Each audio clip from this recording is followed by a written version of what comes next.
गणनायकाय गणदैवताय गणाध्यक्षाय धीमहि गुणशरीराय गुणमण्डिताय गुणेशानाय धीमहि गुणातीताय गुणाधीशाय गुणप्रविष्टाय धीमहि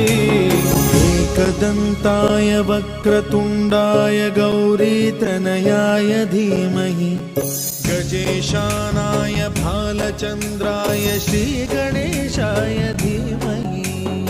एकदन्ताय वक्रतुण्डाय गौरीतनयाय धीमहि गजेशानाय भालचन्द्राय श्रीगणेशाय धीमहि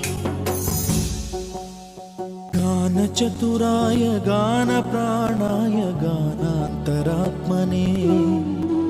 गानोत्सुकाय गानमत्ताय गानोत्सुकमनसे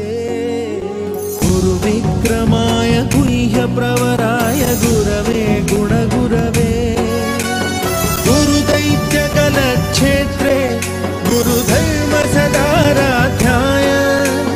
गुरुपुत्रपरित्रात्रे गुरुपाखण्डखण्डकाय गीतसाराय गीततत्त्वाय गीतगोत्राय धीमहि गूढगुल्फाय गन्धमत्ताय गोजयप्रदाय धीमहि गुणातीताय गुणाधीशाय गुणप्रविष्टाय धीमहि एकदन्ताय वक्रतुण्डाय गौरीतनयाय धीमहि गजेशानाय भालचन्द्राय श्रीगणेशाय धीमहि